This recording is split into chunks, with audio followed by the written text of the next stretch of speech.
mpe na kiliba boke batumbie kamundele na kolia parce na kanda Paul Kagame mabe mukolo Félix Tshisekedi abenga Kagame c'est notre frère na silika ya mbalashuka po Kagame atana magia kotika la jamais kokoma congolais te nous sois prêt à kokende bitumba makambo koloba ke biso to abato ala muka biso to abato FCC biso to abato union secret eza lisusu te na union secret bakendaki na partage ya gâteau ce que zala ki sacré héros Congo na biso si ebongi pona Kagame akanga mukongomani na biso photo na télévision na sepela kité mais c'est Félix Tshisekedi Paul Kagame a déclaré nde biloko oyo basinyaki ba koro na bango ya koloba kopesa etandi moko boya RDC même bele akimbangu mais c'est Félix Tshisekedi akokoka kokabulango te akoki koteka. Chers internautes, bienvenue sur notre plateau de télévision CF Débat.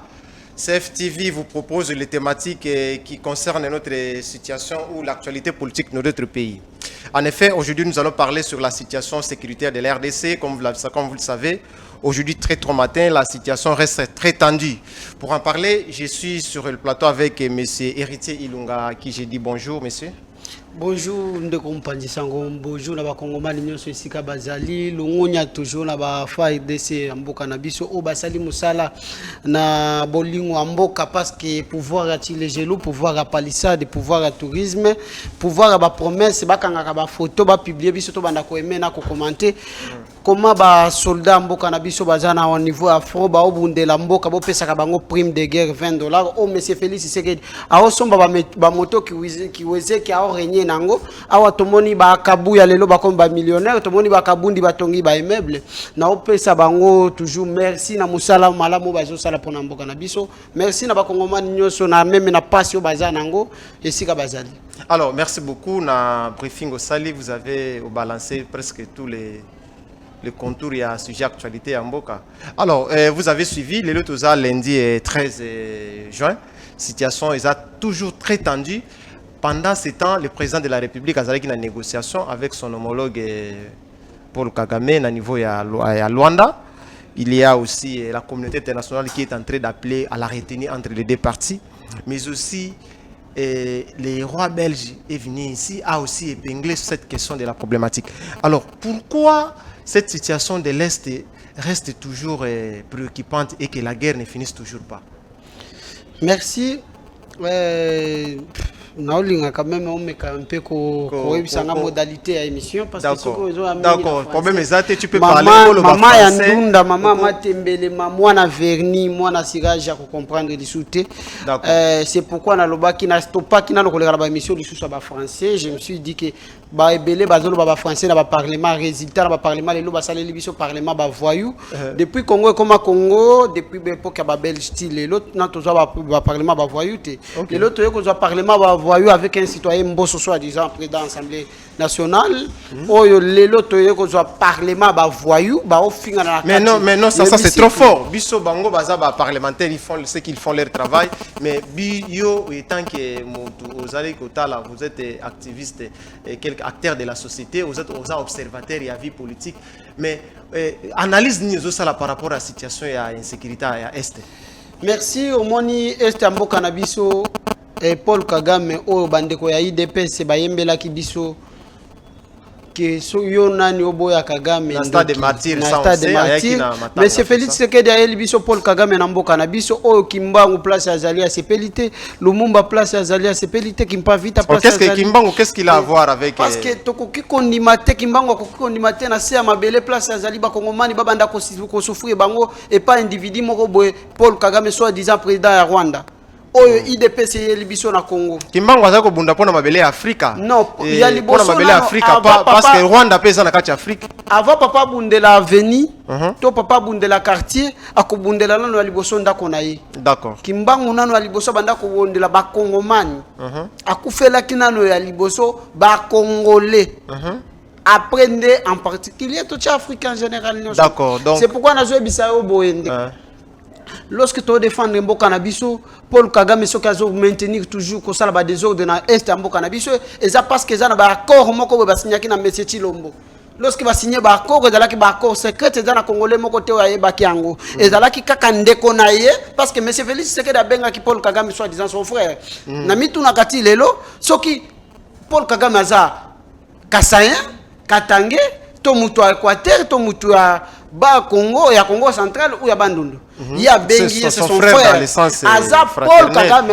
Ezaki sens il y a coupé ça considération un peu. Considération. Mais est-ce que ça problème il y a Paul Kagame ou il y a problème il y a Mboka na biso? Il y a problème il y a M. Félix Tshisekedi. Il y a problème il y a Congolais nous sauté. L'aspect nini? L'aspect politique. Oui.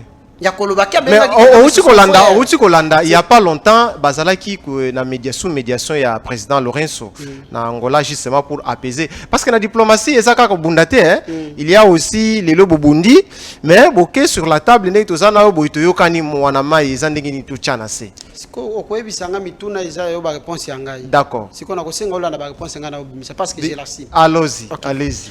Na kolinga teke oyebisanga ke négociation M. Félix Tshisekedi aoluka diplomatie toko luka maki nini lisusu na Paul Kagame. Bazu aéroport international la biso à Goma ba pesi yango na Paul Kagame. Rwandais et bandaki ko vanda na Goma. OK. M. Félix Tshisekedi a favoriser ba Rwandais ba na Congo sans visa. M. Félix Tshisekedi a eu minerai à Congo et à la raffiner na Rwanda.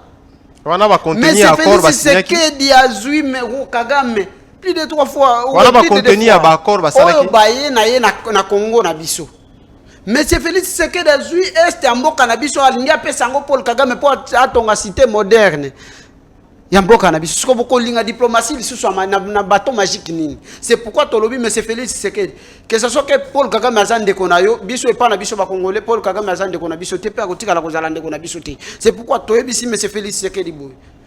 Ayeba na minute o congolais nyonso aza prêt ya kokende bitumba makambo akoloba ke biso to abato ala muka biso to abato FCC biso to abato union secret eza lisusu te na minute union secret bakendaki na partage ya gâteau ce que ezalaki sacré héros Congo na biso si ebongi. OK parce que depuis bakendaki na union sacré ezaka ba détournement zo salama eza union secret. D'accord. Na union secret na bango to lingi yango lisusu te na minute to ana poussa biso no to za la unité. C'est pourquoi lorsque monsieur Fayulu asala qui marche ngai tie ilunga na zalaki na kati.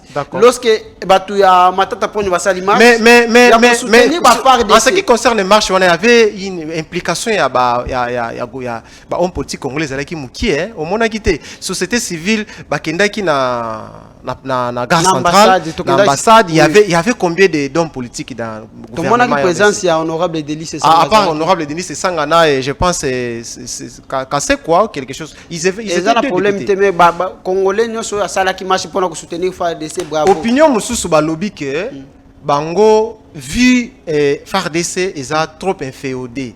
Est-ce que vous êtes d'accord na bango que bako za la d'accord te ko soutenir armée au isa na implication bon le journal écrit hein, on dit on a essayé à suspendre les militaires attendez c'est là argumenté s'il vous plaît. J'arrive le militaire soupçonné d'origine rwandaise. Alors, certaines personnes n'étaient pas d'accord, ils disent que non, les FARDC, baza impliqués, baza un peu ndenge bande konabiso ya poto balobakababi baza sous occupation. Merci. Omoni bato pouvoir, omoni soki ozui pour konzi. Okoki na yote, okoya na ba argument ebele. Voilà. Parce que ozokoka na yote. Omoni position de faiblesse déjà monsieur Félix Tshisekedi abandaki koluka kokende koluka président ya Angola koluka président ya Brazzaville c'était la diplomatie non mususu na opekisa oyo nani président ya nani ya Sénégal ya Macky Sall non il y a un joueur qu'on a place à rôle makambo rôle et un rôle comme président Union africaine en Saline après ça biso candidat to ko bengana na ba waka ba na kati Qu'est-ce que vous reprochez quoi na Macky Sall makambo ya Congo italiete parce que ba kufa za ba warate eza ba congolais ba kufa atika makambo ya ba congolais et pas ba congolais bango moko. C'est pourquoi tous ça monsieur Félix c'est que position de faiblesse à osenga amone sabiso bo to linga ngote na minute ba ve mwana semi bazali baje de okyungu bazali tokozongisa ba mai na biso awa na minute vous pensez que mwana semi ya za système bandika tokotiela ba saki na ba hélicoptère to neli kuna tebisi vie zo bandika ngo sala musala olio obanda kosaba des autres de côté anani la Congo mwanasema kende est kuna kobunda oui Jacques Congolais. Alors vous pensez que Félix Tshisekedi est en position faiblesse face à comment ça s'explique? Oui Félix Tshisekedi soko zomona mabiloko autu koloba na Angola non soki olingi ali Kagame soki alingi bitumba tokende na guerre totale tokende na paix totale ezalaki sur base ya pression ya ba Congomani. OK. ya koyoka ba leader d'opinion ba lobby to lobby ya koloba tokende na guerre na Paul Kagame parce que ce que totali na budget toleki bango totali na armement toleki bango na nyonso toleki Rwanda mais Congolais moko na ebite ata di Congolais babomi Rwanda moko di Congolais babomi Rwanda. Est-ce que oyebi que Rwanda on dirait azape na soutien à communauté en quelque sorte ya ba pays occidentaux entre guillemets. C'est le logo te tozana nyonso ata soki basali biso biloko basalaki na Russie to ana mai to ana courant to ana zamba to ana minéraux to ana nyonso siko lingi to salali Kagame ye na biso to bundi mutu na mutu atikali kote na ye po to se respecter il fallait to bunda na Rwanda ne to ko se respecter vraiment malam tika komemela biso Paul Kagame mais c'est Félix Tshisekedi a telemi na stade de Martyrs ka nga photo na Paul Kagame na télévision congolaise nyonso azomona et tant que place tozali motema na biso enyonga place nazali les jours wana na lia quitté c'est vrai na lia quitté ya komona Kagame akanga mukongomani na biso photo na télévision na sepela quitté mais c'est Félix Tshisekedi Paul Kagame a déclaré nde biloko oyo basinyaki ba koro na bango ya koloba kopesa etandi moko boya RDC même bele ya kimbangu mais c'est Félix Tshisekedi akoko akokabula ngoti akoki koteka ngoti pona pouvoir na ye to apena ba vidéo mususu to mona place mais c'est Félix Tshisekedi a obenga père bonjour père ata yo moko alors Congolais benga Rwandais tout à part approche ya diplomatie il y a aussi la communauté internationale basée na kobenga la retenue entre les deux parties c'est-à-dire la RDC na Rwanda bacha un peu ne baloba na lopoto mai na kati ya moi vino pour que moi alcool kitamukie pensez que baza na raison distraction comment ça na olinga kutata ko kama solo anati mais la communauté internationale monesco baza kuna ba osalani à part kuiba minera mboka na biso tout le temps soki to moni ba mituka na bango esali ba accident to kutaka ba coltan tokutaka diamant tokutaka or ya mboka na biso depuis bakenda kovanda na este pe nini ba trouver na este soki eza fare de na biso sala musala a distraction na olinga kutata ko kama solo wana te mutu na mutami se respecter atikala na mboka na ye oza mboka bakoko na biso bakufela toki kozala steke o biso communauté atikala pa na ye makambo ya Congo etali ba congolais parce que na Bunagana lelo il y a les plusieurs déplacés il y a Batubazo qui ma guerre il y a entre les FARDC na ba éléments M23 mais certains observateurs disent que finalement ce sont l'Ouganda aussi on peut bazo poignarder biso vous pensez que ça aussi c'est la faiblesse de la République et la faiblesse il y a Monsieur Chilombo devrait faire finalement héritier Ouganda il fallait foutre biso 10 milliards de dollars au avocat ya République démocratique du Congo ba proposa pour na massacre au Salama na province orientale na Kisangani voilà ba avocat ya mboka na biso ba proposer Ouganda foutre biso 10 milliards de francs congolais mais c'est Félix Tshisekedi aye na pouvoir aye kopesa Uganda atonga nzela ya malamu na kati ya mboka na biso pour ememaka minere ya Congo ekende na Uganda c'était pour combien de kilomètres na ebite wana tuna monsieur Félix Tshisekedi kasium tozobeta liso te tuna monsieur Félix Tshisekedi mutasinyaki na bango ba koko parce que ngana zalaki wana te ngana yoka kika akoko ibimi akolobake wakotonga banzela mais délai o bakotonga banzela to e ba banda te na ebite tuna monsieur Félix Tshisekedi après wana toye koyoka awa jugement jugement définitif ebimi awa akolobake biso ba pesa biso 350 millions de dollars bande kona biso bakufa na kote ya Kisangani eza ba orphelin baza kote ya Kisangani ti lelo na ba papa mususu ba bana bango ko célébrer guerre ya 6 jours pour la commémoration ya ba bitumba ya Kisangani wana nde basalini non il y a un groupe de la société civile qui même appuie je ne pense pas qu'il y a un gouvernement alors ba desiderata na bango il y a toujours ba orphelin c'était dans le sens ya ko appuyer idée na yo et bah déclaration et ça les trop mais finalement ils ont qu'à lettre morte au moni ceux qui est ba membre de la société civile place nazali na beti oui oui Jean Dédé Kilima l'initiateur ya Ukumbusho OK et à organisation qui a milité ce sens yo moko lobi yango Ukumbusho rappel voilà na rappel wana na o soutenir bango voilà mais ceux qui est pouvoir en place non c'est pas le pouvoir en place non na lingi yango te pe na ko sepela na ngote. Parce que mais toi tu es même particulier na pouvoir en place, si c'est pour l'intérêt du pays, ce n'est pas le pouvoir en place, c'est l'intérêt du pays depuis ba komaki na pouvoir et bisanga na eloko malamu basali pour la population. Na ça pour na sa comptabilité na bango te, mais ils ont comment yo ko ko bisanga keza. Non mais parce qu'ils ont le baguette qui pouvoir en place na sepela on a tout ça pouvoir à lukuta pouvoir à COP. Comment ça hérité? Yo bosani ke président de la République na Bruxelles alobaki retour commission za COP. Yanga nini nakati. Et c'est pourquoi on a ba conseiller na ba ministre na parlement na ya ba voyou. Ba lobaki ke ba komi ko za COP nyonso oyo ko sala mawana komi COP. Alors, quelle est l'approche oyo gouvernement alingi asengeli penda azwa pona ko tia penza bande ko na biso est na kimia. Eza ko bunda na Rwanda. Comment ça va se passer? Oui. Mais par rapport on demande toujours la paix, non? La paix, les gens... Paix, qui aime la paix prépare la guerre. Mais ils ont pensé toujours par l'approche diplomatique. Hein? Na minute aux habitumba. Ba mai bazali to kozongisa bango GDO zongisa ba mai na. GDO kyung. Makamba tanga ko kabwana kate. Mwana semi zwa bandika yango yo. Non, c'est quand même les c'est quoi tabazo ba congolais kuna nde problème exact. Parce que mwana semi aura une proposition à faire. Viens to ka ba histoire que vers dans la cité ba bandika. Bandika zo baluka ba bombe. Neto ma vie to kana na est. Pas que bombarder kuna. Kende kubeta bandika. Alors, GDO ya katoke na est. Il fallait to bunda wana. Omoni ngai. Soki ka ba lobika la guerre na Rwanda parmi batu ba kokende ko zwa Paul Kagame bona maboko na kozala. Mais Paul Kagame pe na kiliba boke batumbie ka mundele na kolia. Parce na kanda Paul Kagame mabe. Mukolo Félix Tshisekedi abenga Kagame c'est notre frère. Na silika ya mbalashuka. Bo Kagame atana magia kotika la jamais kokoma congolais te. Alors, actualité, oui, allez-y. Au moins, Makamboyo, et un petit pasteur, à Zoé Bissabatou, au moins 2015, année à bénédiction. Comme en 2015. Mais 2015, 2022, aux Zaka Maman Andunda, aux Zaka Maman Matembelo, aux Zaka Maman Akuni. Des biloko politiques, batoyi des personnes la kibiso pouvoir remplacer la kibiso. C'est pourquoi biso ba congolais musu tolobi non.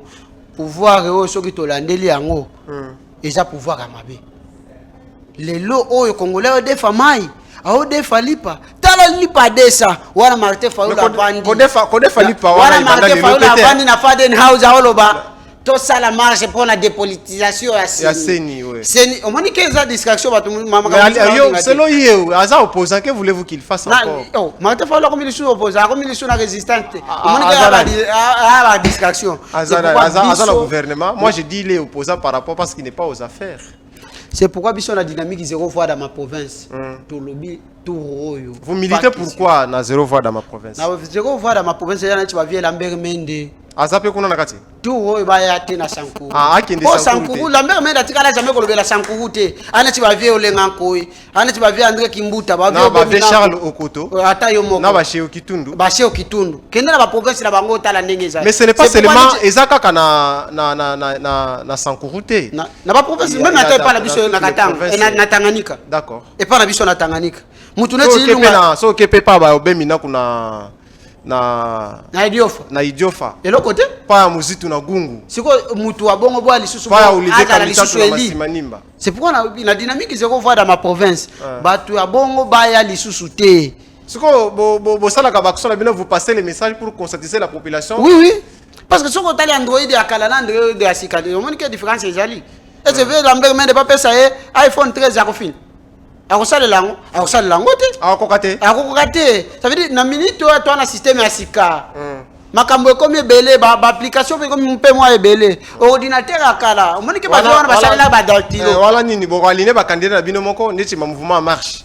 Qu'est-ce que vous allez faire pour rafler parce que bango baza déjà ba base na bango problème na biso zake congolais nyoso na parti politique o azali akenda sala nini adere na parti o ya lingi pe ba apona nde candidat malamu tala ne chelo ko nani ve nani auchi ko sala nani oyo Jean-Pierre Bemba.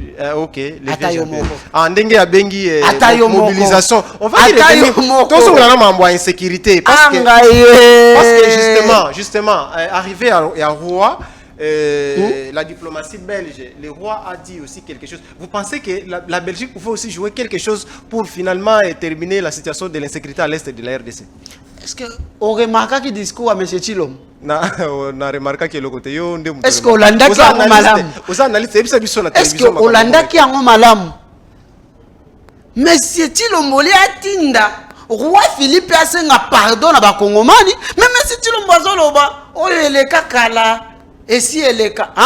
Bande konabiso bakata maboko. Bakata bango maboko balati ba chaîne na loketo ba otindika bango neti bambua. Et pas ba Belge.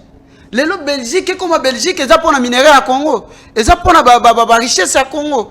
Bomengo ya Congo. Même c'est Chilombo Zoloba. Oh ya kala tobosana ya tokobosana ngote. Mais Félix, c'est pourquoi zomona monsieur Philippe na discours na ye alingi asenga bolimbisi mais asengi yango te parce que monsieur Chilombo asi asali déjà discours à Koloba. Mais mais le roi a regretté, c'était quand même c'était un pas, non? Il a regretté le passé colonial. Ah c'est peli parce que baye ko pesa épargne na ye. Ba dépasser combien? Ba pesa épargne na ye. Combien d'abord a coûté sa visite ici? Ah te tu na Tshisekedi. Alors, vous pensez que la Belgique pouvait jouer un rôle pour stabiliser la situation? Au vu, il y a un discours. Attaque Tshisekedi a sali 100 ans à pouvoir. Place ya kokende kovanda, aye bakaka ke, tokobundaka kaka na Rwanda. Soki permis a bosani na Kidiba pe toko repérer Rwanda na tokomisa ngo province ya mboka na biso. Oui, à l'époque, c'était Rwanda-Urundi, sous administration coloniale. Maintenant, Bemba, arrivé à Roi, Angers, insécurité à l'Est, à Kepeka, le même jour, il a attaqué, tout ça. Mais au même moment, il n'a jamais fait la déclaration sur l'insécurité à l'Est. Mais on était curieux de voir appeler ces militaires qui ont Nani. Vous pensez que c'est ça vraiment un vrai leader? Baïmoto. Merci vraiment de comprendre Sango. Au moins, faiblesse de Jean-Pierre Bemba na respect à mingi. Aza qui vice-président de la République sénateur pendant la transition. Ça vraiment respect belé. Mais na niveau ya ndeko Chilombo akomisa ye mukala na ye. Comment ça? Tout le monde a au place nyonso ndeko Chilombo azokende bazana ndeko Jean-Pierre Bemba. Ba ça ba partenaire na union sacrée. Mais est-ce que vraiment ndeko Chilombo respecte ta partenaire? Yena Kamere ba MLC bazana pouvoir mon frère. C'est ça le partenariat. Mais partenariat pouvoir amabe Congolais ode falipa parce que le dit a respecté la partenariat. Oui oui. Nani azana partenariat MLC bazaiba tout ça ils sont. Ndeko bakomisie mukala. Oui, allez-y. Lelo Congolais bozana kati ya pouvoir tobeti maboko OK après kisalume banda OK basali wapi? Na lingina banda kotangela obiloko bakutaki ba BBC. Nini? Na pouvoir o lobike bazana kati ya pouvoir. Nini? Bakuti Lumumba na biso. Balongoli. Batu place oyo est-ce batu basala ki etida ko tia Lumumba place wana. Basala ki bazoba. Batanga kite. On peut toujours améliorer. Au tu ko bangwa wa ke Android makambo kala on peut toujours améliorer si l'estime que azalaki délaissé azalaki délaissé un peu excentré na nani biso bana changu to sepela ki Lumumba la biso azala place wana libanda bo fazer ba kenda ko lala wana eza mabete ya batu akufelaki bango akufelaki mukongomani nyonso ça je comprends mais bazana fazer wana zola la place wana Lumumba azali eza pona koyebisa Lumumba omoni mboko akufelaki lelo Chilombo ye na pouvoir aosala na ye eloko te kaka ba promesse na tourisme akanga ba photo résultat tomoni Jean-Claude Van Damme ba publier ba photo biso tomana ko emena ko komanda siko deuxième likambo Lumumba na biso lelo oyo abatie na kati ya basi banzete biso bana chango ezalaki soko zo le kawana na échanger Lumumba déjà obénir héritier lunga ndengo zo kende ko sala ba émission boye na benir yo kende lobela mboka mais lelo Lumumba na biso akomi akolu asa wapi babébicité héritier ba déplacer quand tu dis na zotangelo biloko otali déjà na Lumumba na ngo ça vérifier que l'inete Lumumba zo kanate tokosa njambe na mboko balongoli l'inete zo mona ba rechanger on a marche pour la l'inete Lumumba l'inete mona ni tendeke ni biloko ngo pe finalement kenzo eza ya solo mboko tokomona nyoto gentil mingo bila côté oyo $500,000 Ezo mona na te na hôtel de ville. Baïba qui a. Te baïba qui te Argentine ngobila salela ki mbongo wana salela ki ngona sortie officielle ya parti na ye. Na stade de match. Oui oui. Bato ACP ba ko silikela yo Oya bazala ya pas longtemps. Oh ya ça doit réponse ya bisanga place Argentine ngobila sala ki azwa ki mbongo. Tozela bango baya. Oh ya koya benga ina koleka. Argentine ngobila azala ki na mbongo akokisa bato wana na marti. Félicitations à Charles Mbouta Moutou, à Charles Moussala qui t'a mobilisé. Bon, on va Kinois, c'est toi, on a poussé à tout le monde en vérité. Toi, on a poussé à 500 000 $, les a ébélés. Zando na biso. Est-ce que moi, on a pas FRDC, babunde, bitumba na. Talata yo moko. Non, est-ce? Bato a prime de guerre $20. Mais Gentini ngobila na hôtel de ville ya kosa biso ba Kinois que oh 500 000 $ bayibi. Te bayibi te Gentini ngobila to yeba ki déjà parce biso déjà to banda ko bango avant que Gentini ngobila 500 000 $ moko boezo mona na te après loko boko yoka après 2 jours la sortie officielle ya partir Gentini ngobila on a regretté moko lazala keli gouverneur la ville province ya Kinshasa parce que Gentini ngobila lazala ki na esprit de mort na njoto na ye oh ya massacre ya Yumbi mais jusque là aussi les procès continue non Gentini ngobila na anyata na Yumbi te oui justement j'ai un confrère journaliste Kazadi qui a fait les enquêtes là-bas et puis il dit oh est-ce que ata yo moko mutu abongo omoni que esprit de mort wana il a tiré lelo bato ba otuko kufa na matadiki bala pona nini soit disant que monsieur Gentini ngobila teka ki ba kobongisa zando matadiki bala ezala ki accident makamba sine parce que monsieur Gentini ngobila komaki zando ba mama bazangi place ya koteka bazangi place ya koteka bakia koteka na ba condition mabele lo ba mama ba yeko kufa na ba mais bato na bazongi ils continuent toujours à vendre sur le koteka wapi Gentini ngobila lelo depuis abuka zando ba kobongisa babongisi wapi Osako tanga biloko oyo parce que biso problème biso eza to réfléchir pourquoi RDC eza toujours na état insécurité. Alors ozo tanga biloko oyo gouvernement wa kutaki biloko bani mamba Tshisekedi oye mangobila tout ça.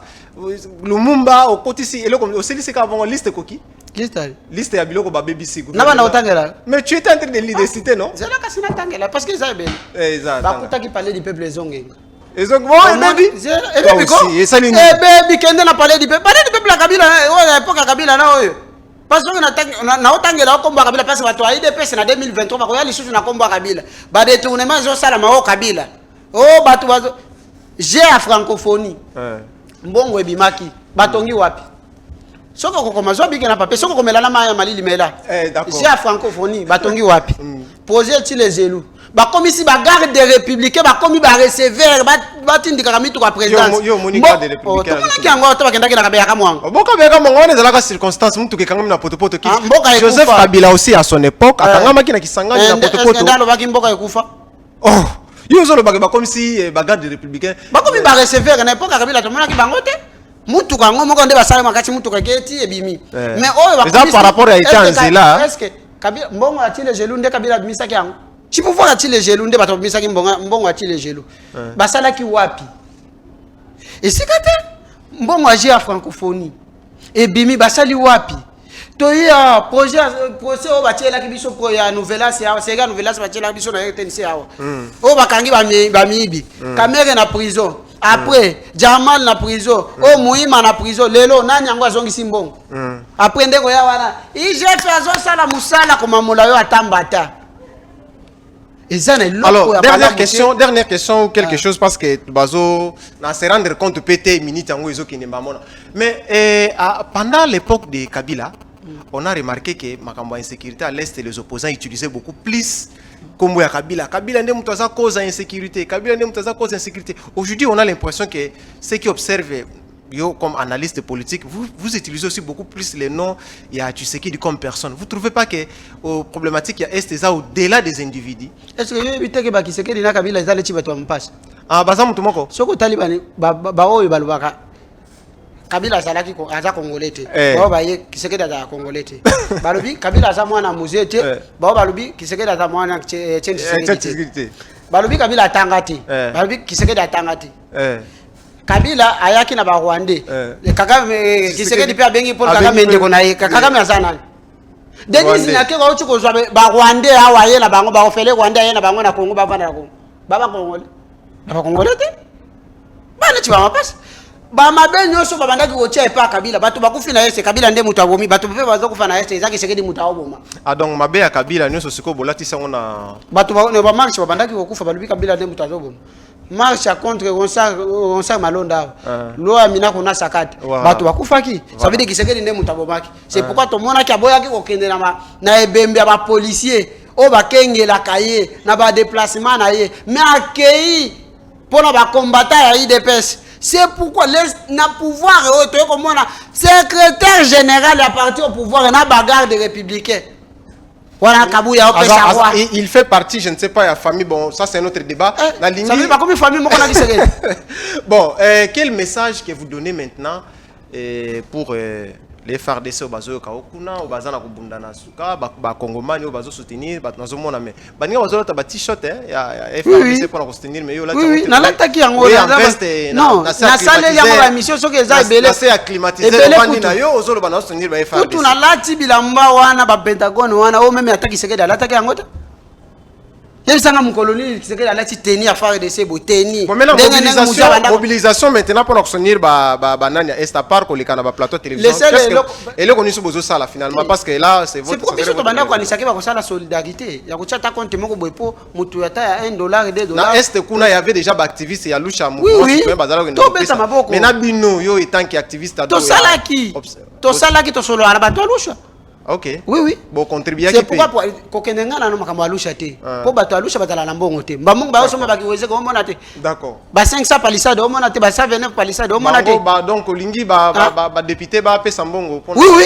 Ba ozo mbongo après ko lala ba pongi na. Alors yo particulièrement en tant que militant et citoyen civil, société civile, qu'est-ce que vous faites concrètement? Au monique ozo katanga maloba na mona ne tchokomi na union secret. Parce que lorsque nazo ebisa yo que parlement o yo ba voyou ba osala côté. Nous allons revenir. Bah on sala le côté yo zo katanga maloba. Mais il fallait parlement ya union secret. Ba yebisa biso nini oyo mbongo bazozwa ba kongomani parce que loi malamu basi basala na parlement kuna pour l'intérêt la population ezala raté. To mona kaka o congolité. Oh ne loi ya dot journalier azozwa 2500 francs. Akende ko bala mwana mwasi jeune fille na 1 million de francs congolais akozwa ngo wapi? Ole osala loi oyo ba jeune o ba sala kala pa ba indien pakistanais ba mi se retrouver dans $10 par jour. Mais yo vando la lipongo longoli na fongoli la babuto to lo polele après ba pesa $12,000 na palissade ata yo moko. C'est pourquoi biso tozo senga na ba soldat mboka na biso to betela bango maboko nzambe abatela bango bakoko pe babatela bango babundela te pona pouvoir ati les gelo te bazo bundela ngo pona mboka Congo. Parce que ceux qui ont zéli pouvoir et que ça les côté ko comparer ngana ki sécurité ngai na sali ba émission na lati et lamba ya FARDC ebele mais c'est Félix Sekedi et le côté ezaka nous aimons le paix total nous aimons la guerre totale mais tokolia total ata yo moko matondi mingi ndeko héritier Ilunga tozala ki na esengo mingi vraiment ko yamba na plateau to moni ko zana mingi ya ko bakisa to zela lisusu prochainement. Nzamba asunga nzamba batela biso oya koloba oya mkoni tu donnes rendez-vous bayo batango na ko solola nayo na ko bisa matondi mingi na batu bolandi biso na chaîne na biso CFTV na émission au CF débat bolandi ndeko azala ki vraiment na makambo mingi ya ko bisa biso nous aurons l'état de reparler encore to ko benga yesu na kati ya émission. Merci à toute la grande équipe technique qui était derrière les caméras.